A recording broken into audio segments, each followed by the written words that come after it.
Heidi, and it's travel season. I have 10 tourism etiquette tips for you. We all need a little refresher. Been a minute. Stay tuned.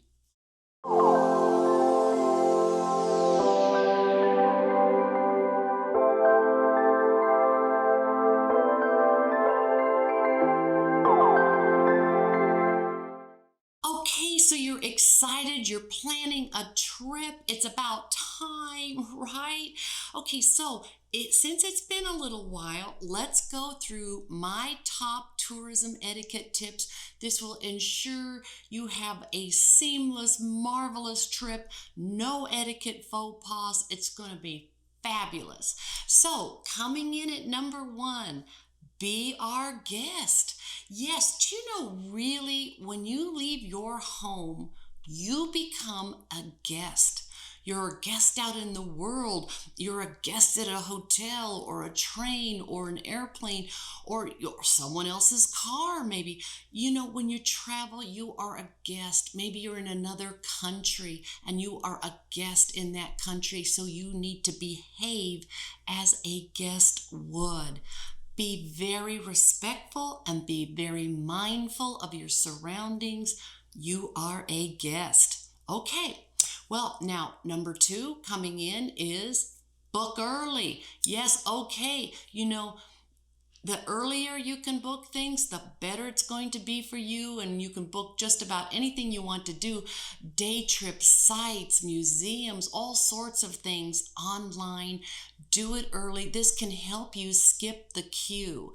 Lots of places you can just pick up your tickets and just go in, and this saves all that stress, all that waiting. Everybody starts getting panicky and cranky, and you don't want that. So book everything as early as you can. Okay, number three, be a culture vulture. Yes, get into it. If you're traveling to another culture, another part of your country, do some research. Find out what it's like in this culture. Learn a little bit about their traditions, their cultures, their rituals. This is the time to really immerse yourself in another culture. This is why we travel, because we travel to grow. This is how we keep improving ourselves, and our knowledge base expands. We widen our horizons through travel. So be a culture vulture and appreciate the differences between cultures. It's not going to be like it is at home. As my dad always used to say, a great traveler, and my dad would say, if you want it to be like home, stay home. Pretty good advice today. All right, my next etiquette travel tip is pack light. Yes, pack light. You really don't need as many things as you think you do. It is so much easier if you have one bag that you're taking with you. Through planes, trains, and automobiles, the less you have, the easier it is and the better mood you're in, and you don't have to pull out all your very best etiquette and try to get all these bags in, and it's just a lot. And something I learned years ago, you've probably heard this, well, try it because it works, is pack early. Pack a couple of days ahead of time.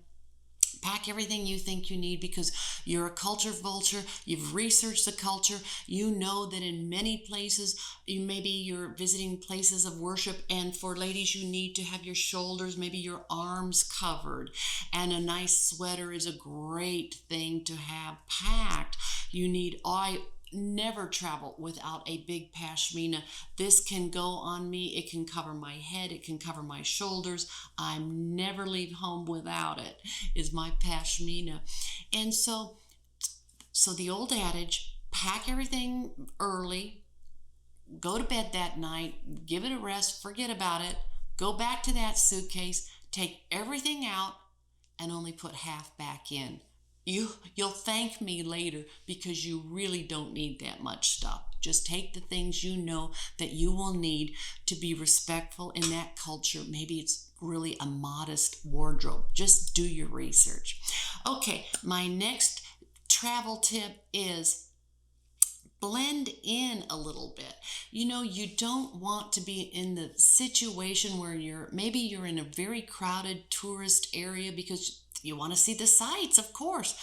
And a lot of times, unfortunately, maybe there could be some pickpockets. So if you really stand out as flashing sign, I'm a tourist, hit me, easy mark.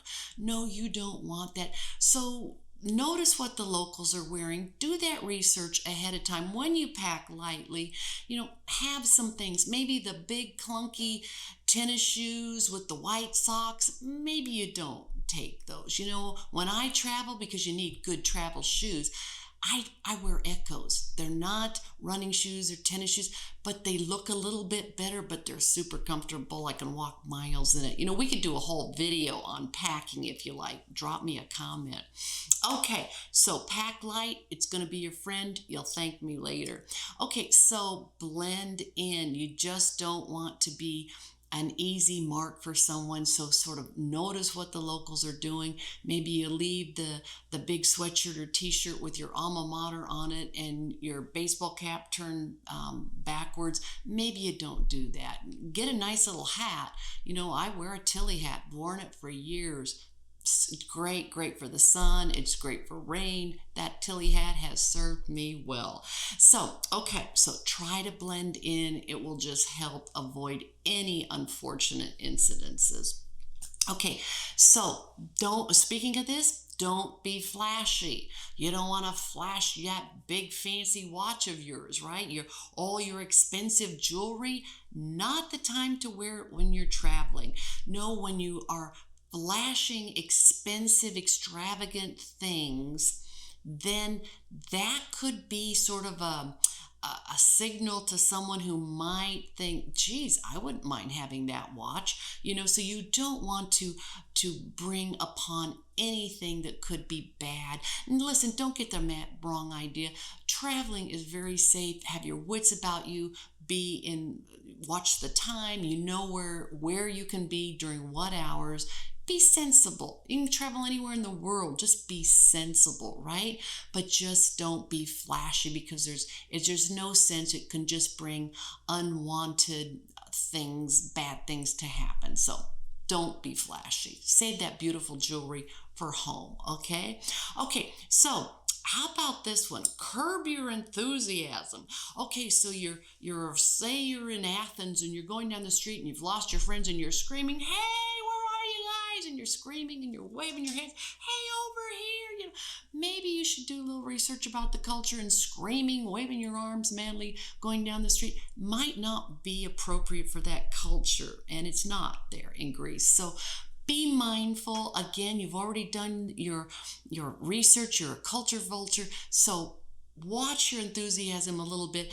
Don't be that, ugly, loud tourist. Just watch your volume. Be respectful, right? That's what etiquette boils down to. Being respectful and kind, right? Okay. All right, you've got this. Okay, so our next travel tip is pictures. May I take your picture, please? Yes, never take a picture of anyone, any place, without asking permission. In many cultures, it's highly offensive and can be really almost like you're taking a part of someone's soul by taking a picture of them. So you really, really, really need to ask permission first. And many times people will say, "Oh, yes, that would be fine." And be aware that there are many different areas in the world, monuments, all kinds of different things, especially when you're in museums, where it is photo free, no photos allowed. Or maybe it's, just photos are okay, but turn your flash off. Be aware of that when you're taking pictures, because if you're like me, you take thousands of pictures. Just make sure you're doing it with permission and in the appropriate manner, okay? Because you count on those pictures when you get home. It's, you relive the trip. I know, I love it.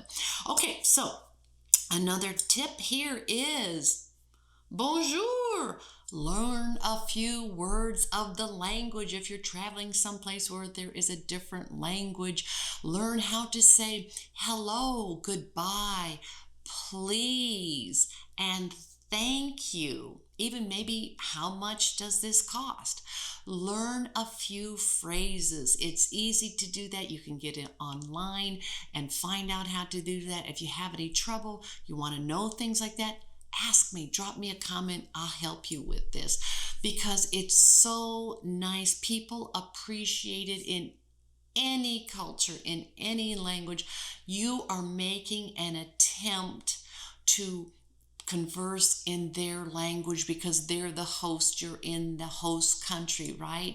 Maybe you're not fluent in that language, but you can make an effort because around the world, so many people do speak English, or at least a little English, so that helps the native English speakers.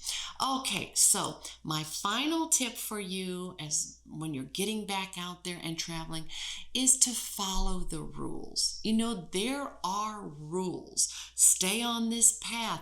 Don't feed the animals. Don't get too close to the edge, or please no pictures here, or whatever. The rules are there for a reason, and there are very good reasons for them. You just don't have privy to the reasons.